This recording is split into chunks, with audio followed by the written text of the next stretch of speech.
Hi there, it's Celia from LTR Coaching, and I'm going to take you through some core exercises.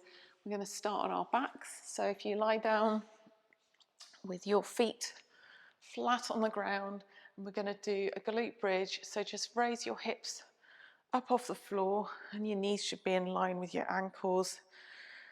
And we're aiming for a straight line all the way from our knees down to our shoulders.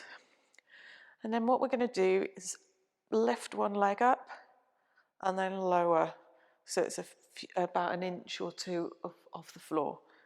And then we're lifting up again and lowering. So remember to breathe as you do this exercise. And we're doing around 8 on each side before swapping to the next side. So straightening the leg, lowering a few inches off the floor, raising and lowering and raising. So we're actually activating all the way through the core, and also we're activating the glutes, the hamstrings also. Okay, then we just need to lower down once you've done your 8 on each side, 8 to 10. And then you might want to hug your knees into the chest and give yourself a little massage of the lower back. And then the next exercise we're going to do is just straighten out the legs and then come up to a seated position. So try and get onto your sit bones. And then what we're going to do is clasp our hands in front of us, and then as if we're stirring a big pot of stew. So we're going to come all the way around and then forward and all the way to the side. So stirring all the way around one way. So aim for around, 8 circles, 8 to 10 circles in one direction. Remembering to breathe, and then in the other direction. So we're going anti-clockwise if you went clockwise, or clockwise if you went anti-clockwise. Nice big stirring movement. And in this movement, we're again engaging the core as we make those big circles around. Okay, and then the next exercise, so we're going to go back into the position that we were in before for the glute bridge. And you're just going to tuck your tailbone under.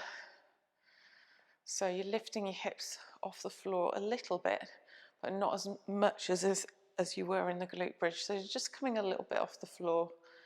And then you're going to straighten one of your legs out and then bring it into the chest. So straightening and bringing it into the chest. So try and think about keeping a fairly neutral spine here. And you're engaging the leg that's in contact with the floor. And you're also engaging the core. So we do, again, 8 to 10 on one side and then the other.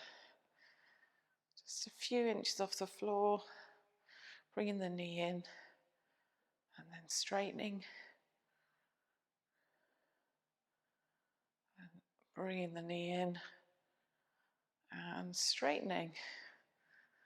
Excellent. So the last exercise we're going to do is the good old plank. We're going to do a little bit of foot movement in with the plank. So what you need to do is get yourself in that strong, stable plank position, looking down at the mat, keeping your heels pushing backwards and a nice straight line in the spine. So we're not dipping down or raising too high up. We've got a lovely straight line all the way through the body. And then what I'm going to ask you to do is just tap your toe to either side. So we're staying as stable as we can throughout the core and the upper back. And you're just touching the toe from one side to the other. And we can hold this for around 30-40 seconds to a minute, depending on how often you've been doing a plank recently. But you'll notice that every time you do this exercise, you will find that it'll get a little bit easier. And you might be able to hold it for a little bit longer. And when you've done your 30-40 seconds, then you can come back to seated. Well done. Thank you very much for joining me again. Hope you enjoy those exercises. See how you progress next time and let me know in the comments below. Thanks for your time. Bye.